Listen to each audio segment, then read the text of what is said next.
Pangalan lamang ang ibinigay ng Diyos sa ikaliligtas ng tao. Alin po ang pangalang ibinigay ng Diyos? Pangalang Kristo. Paano po kung itawag ang pangalang Kristo sa iglesia na itinatag ni Kristo? Binasa na po kanina yung Roma 16:16, Iglesia ni Kristo. Kaya maging ang ating Panginoong Kristo nagturo na yung iglesia niya, iglesia ni Kristo, sila po ay kanino? Sa Diyos. Sabi ni Kristo, ang akin ay iyo. Nasasagot ka, Joel? Opo, maliwanag po ang sagot. At ang sabi po, sa talatang binasa po ninyo, yung kay Kristo ay sa Diyos. At yung sa Diyos, sa Kanya rin. Pero meron pang nais malaman si Socorro. Opo, yung tanong niya, kung mababasa ba sa Biblia na ang iglesia ni Kristo ang tiyak na maliligtas. Magandang tanong yan. Ang dami na po pagtatalo o debate o argumento o pag-uusap o dialogo na nangyayari sa iba't ibang mga pangkati ng paniniwala. Yung salita pong tiyak na ligtas. Walang aamin na hindi po sila tiyak na ligtas eh. Pero sa Biblia po ba, merong nakasulat na tiyak na ligtas? Sana po ay dinadama po ninyo yung ating pag-aaral. Ano ho, maaaring itinanong lang yon ni Socorro, baka yun din po ang tanong ninyo. Meron bang nakasulat sa Biblia, tiyak na ligtas? Siguradong ligtas. Sino yon? Ikaw ba yon? Ako ba yon? Sila ba yon? Ang babasahin ko po, sulat ni Apostol Pablo sa mga taga-Roma. Roma 5:8 hanggang 9 po. Ngunit, ipinadama ng Diyos ang kanyang pag-ibig sa atin nang mamatay si Kristo para sa atin noong tayo'y makasalanan pa. At ngayong napawalang sala na tayo sa pamamagitan ng kanyang dugo, lalo nang tiyak na maliligtas tayo sa puot ng Diyos sa pamamagitan niya. Letra por letra po, binasa natin yung salitang tiyak na maliligtas. Pero sino daw po ang tiyak na maliligtas? Si Apostol Pablo po may sabi, yung mga taong napawalang sala sapagkat natubos ng dugo ni Kristo. Nagkasala. Bakit ba hindi? Lahat ng tao nagkasala, maliban kay Kristo. Pero ito po, napawalang sala sila. Eh bakit? Natubos ng dugo ni Kristo. Kaya kapatid na Joel at kay Socorro Melchor ng UP Diliman, hahanapin mo lang kung saan nakasulat sa Biblia. Sino ang natubos ng dugo ni Kristo? Malalaman mo na, yun ang tiyak na ligtas. Dapat talaga na ipaliwanag natin sa kanila ngayon, kapatid na Arnel, kung sino-sino po yung mga taong tinubos ng dugo ng ating Panginoong Hesukristo, sapagkat sila din naniniwala na sila'y natubos din ng dugo ni Kristo kahit sila ay napaanib sa iba't ibang relihiyon o pangkati ng iglesia. Ang magpapasya nun at magpapaliwanag, Biblia, kapatid na Joel. Babasahin po namin Aklat ng mga Gawa ng mga Apostol, 20, talatang 28 po. Pakinggan ninyo. Ingatan ninyo kung gayon ang inyong mga sarili at ang buong kawan. Narito'y hinirang kayo ng Espiritu Santo na mga katiwala upang pakanin ang babasa po nyo doon. Iglesia ni Kristo na tinubos niya ng kanyang dugo.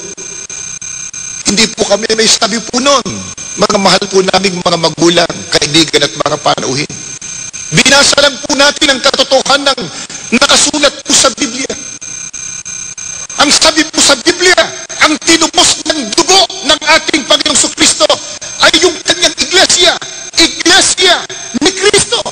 Kaya kung babalikan po natin yung tanong, ni Socorro Melchor ng UP Diliman? Yung daw bang iglesia, totoong maliligtas? Opo, sapagkat nakasulat sa Biblia, ang sigurado at tiyak na ligtas, yung tinubos ng dugo ni Kristo. Ang tinubos ng dugo ni Kristo, nasa Biblia din po, iglesia ni Kristo. Kaya kung ang tao po, naghahangad ng kaligtasan pagdating ng paghukom, meron pong anyaya sa Kanya, ang tagapagligtas, ang ating Panginoong Hesukristo. Pakinggan po ninyo at babasahin po dito sa Juan 17 at 9. Ito po, kaya muling nagsalita si Jesus, buong katotohanan sinasabi ko sa inyo, ako ang pintuan ng kulungan ng mga tupa. Ako ang pintuan. Sino man na pumasok sa loob ng kawan sa pamamagitan ko ay magiging ligtas. Siguro po, wala nang pagtatalo kung ang sasagot ay ang ating Panginoong Sukristo. Kung ang tanong mo, paano ba ako maliligtas? Sinagot ng Panginoong Sukristo. Ang sabi niya, buong katotohanan sinasabi ko sa inyo, ako ang pintuan. Sino man na pumasok sa loob ng kawan, sa pamamagitan ko, magiging ligtas. Yung kawan po, binasa na kanina, yung Gawa 20:28. Ang kawan ay ang iglesia ni Kristo na tinubos ni Kristo ng kanyang mahalagang dugo. Kaya nasasagot po ang tanong na ipinadala ni Socorro Melchor ng UP Diliman, Quezon City. Totoo daw po ba, mababasa po sa Biblia, na ang iglesia ang totoong sa Diyos at maliligtas? Binasa po natin sa Biblia. At para makasama tayo doon, si Kristo po ang nag-iimbita, nag-aanyaya, nag-uutos sa lahat ng gustong maligtas. Pumasok tayo nakabilang sa kanyang kawan. Ang kawan po ay ang iglesia ni Kristo. Pero bago tayo pumalaot sa susunod na tanong, kapatid na Joel, meron lang po kaming nais na ipapansin pa. Kasi po, pag itinuturo yan, ganyang katotohanan, yung iba po, waribagang parang nagdaramdam. Ang sabi nila, parang yung sinabi, kayo lang ang ligtas, paano kami? Masyado yatang exclusivistic yung inyong pagtuturo. Kayo lang, paano kami? Ibig bang sabihin, si Kristo ang tagapagligtas? Nagtatangi ng taong ililigtas? Ba hindi ho? Kung napasin po niyo yung binasa ko, sabi ni Kristo, ako ang pintuan ng kulungan ng mga tupa, ako ang pintuan, sino mang taong pumasok sa loob ng kawan, sa pamamagitan ko, magiging ligtas. Ang sabi niya, sino man? Tatanungin ko po kayo, mga mahal po naming mga bisita, mga panauhin. Yung bang salitang, sino man, may itinatangi? Di ba pag sinabing sino man, lalaki, babae, mayaman, dukha, nakapag-aral, hindi. Maitim, maputi. Ano ba? Sino ka man? Pero ang tangi, yung paraan. Kaninong paraan? Paraan ng tagapagligtas. Siya tagapagligtas eh. Ano paraan niya? Ang sabi niya, pumasok ka sa loob ng kawan, sa pamamagitan ko, magiging ligtas. Ang kawan po, yung kanyang iglesia ni Kristo. Kapatid na Arnel, ito po ay napakagandang tanong. Bakit ipinipilit ng iglesia ni Kristo na ang Katoliko ay sumasamba sa larawan o rebulto? Ang itinuturo sa amin ng mga pari ay ang Diyos ang sambahin. Hindi ba ito ay isang pagpaparatang?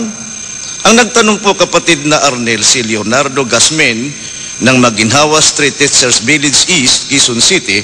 At itong katanungan ito ay meron ding nagtanong sa SM North, kapatid na Arnel. SM North? Oo.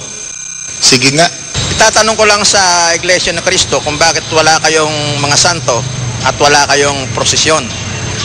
Kasi nung January 9 ay mayroon kaming prosesyon dito sa Quiapo. Ang una pong tanong, ipinipilit daw po namin na ang kinagistang relihiyon o Iglesia Katolika sumasamba sa larawan o ribulto. Wala daw pong ganon na itinuturo ang mga pare. Kaya kami daw po nagpaparatang. At pagkatapos yung napanood naman po natin, nagtanong nasa SM North pa siya. Ba't wala daw tayong prosesyon ng santo? Dahil daw noong Enero 9, may prosesyon po na ginawa sa Quiapo, yung kanilang puon na tinawag nilang Black Nazarene, na itim na Nazareno. Pagka black, itim talaga yan, kapatid na Arnel. Mga mahal po naming mga panauhin, mga kaibigan at mga kababayan, hindi